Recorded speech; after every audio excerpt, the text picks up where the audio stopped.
Hi mga kalalabs! Good morning! Another day, another mini vlog na naman. Good morning! Nandito ako yung mga kalalabs sa bahay. Umuwi muna ako bago ako pumunta sa simbahan. Magsisimba kasi ako ngayon. Linggo pala ngayon mga kalalabs. Inuwi ko muna yung e-bike ko. Inuwi ko yung e-bike ko dito sa bahay. Ayaw ko kasi siya isama sa simbahan kasi pag after ng simba, pupunta akong palengke. Natatakot kasi ako baka mawala kasi wala pa siyang padla. And then, inuwi ko muna yung mga gamit ko dito sa bahay para wala akong dala, diba? Kaya, bye-bye mga kalalabs, alis na ako. Naglalakad na ako mga kalalabs kasi naghahanap ako ng tricycle papuntang simbahan. Kaya lang walang mga tricycle mga kalalabs. Hanap tayo. Update ko na lang kayo mga kalalabs, nandun na ako sa simbahan. Bye-bye! Dito na ako mga kalalab sa simbahan. Dito ako nagsisimba lagi kasi malapit lang sa amin. Tapos paglabas ko, punta akong palengke. Kaya dito ako lagi nagsisimba. Sa San Felipe, Mandaluyong. Simba na ako mga kalalabs. At bilang ating tagapagligtas, a Savior. Pasok muna ako sa loob mga kalalabs.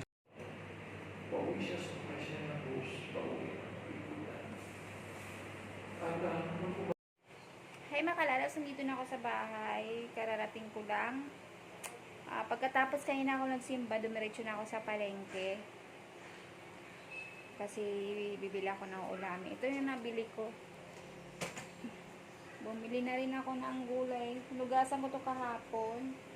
Dalagay ko na sa lagayan. Ang dami lamok dito sa bahay. Mag-spray ako ng baygon. May baygon kami. Ang daming lamok dito, napapansin ko talaga ngayon. Ang daming lamok. Hindi ko alam kung bakit. Ito yung binili ko mga gulay. Ayan o. Ang palaya. Tapos, yan, sayote bumili na rin ako. Tapos, pepino bumili rin ako. Tapos, talong, tsaka sitaw. Bumili ako ng itlog 5. Kaya lang, mabasag siya yung dalawa. Ayan o, 5. Basag yung isa. Ay, 2 ting basag. Bangga lang kasi ito tapos bigla nabasag. Sayang. Kasi gagawin ko sana ito pag umaga. Magpiprito ako para babaunin ko sa trabaho. Mahal kasi ng itlog dun sa amin mga kalalabs. Kailangan itong 2025 kung pumasa kailangan baon ako. Wow. Sana hindi tamarin gumising ng umaga. Sana hindi tamarin gumising ng maaga para lagi may baon. Hindi na rin ako ng 1 kilong bigas kasi ako lang naman mag-isa dito sa bahay. May bigas pa ako dyan, kaya lang dinagdagan ko kasi magpapang umaga na naman ako mga kalalabs. Kaya hindi ako makakadaan ng palengke pag umaga ako kasi diretso uwi na ako dito sa bahay. Kaya ang daming pinamili kong gulay para pag uwi ko dito sa bahay, lulutuin ko na lang.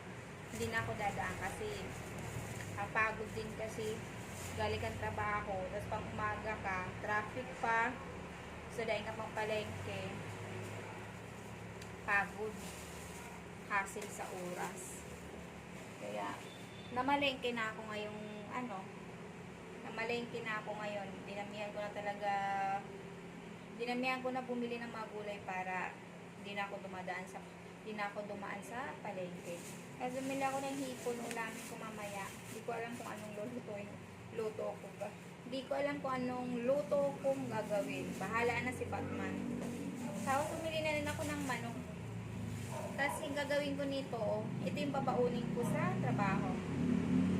Itong babaunin ko sa trabaho, gagawin ko yung adobo. Pero ibababad ko muna siya sa tuyo. Tapos yun, adobohin ko na. Hindi naman ito mapapanis mga kalalap kahit ilang araw kasi adobo naman eh. Para rin, tipid, diba? Hindi na ako bibili. Lagay ko na lang dito. Music ko muna. Dami kong gagawin yung mga kalalas. Maglalaba ako. Dami, maglilinis ako ng bahay. Wala akong pasok kayo mga kalalabs. Day of course. Change shift na namin mga kalalabs. Ako lang nahuli sa shift namin. Yung iba ay mga kasamahan ko kahapon. Ako ngayon. Bukas, Monday, pang umaga naman pasok ko sa trabaho. dito. Para hindi na ako mag-isip mga kalalags pag uwi ko ng bahay. Para hindi na ako mag-isip kung anong kakainin ko. Para pag uwi ko dito, magluluto na lang ako, diba? Hindi na ako dadaan sa palengke, hindi na ako, diba? Kakapagod. Pag pang umaga kasi ako mga kalalags, mas nakakapagod sa pang umaga compare sa pang gabi. Gabi kasi puyat lang. Pero pag araw, nandiyan yung trabaho. Pagod daw, pagod ka pa sa biyahe. Ayan. Nilagay ko na lang to sa ano ay.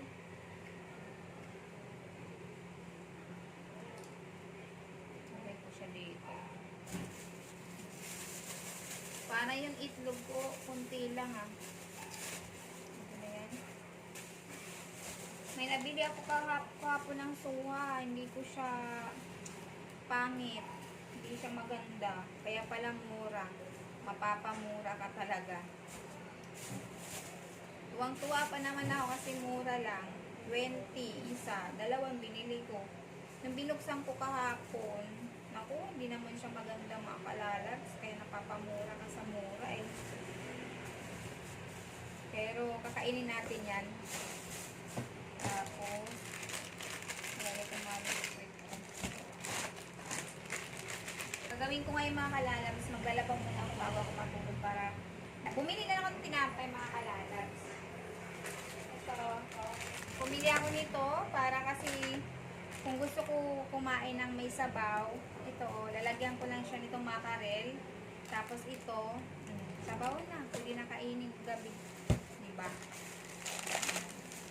Tapos pumili ako ng tinapay. Ano ba ito? 80. Ang pangalan nito, nakalimutan ko yung pangalan nito. 80 to sa palengke. Yan. Titikman ko kung masarap. Tikpay na tikman eh. Ay.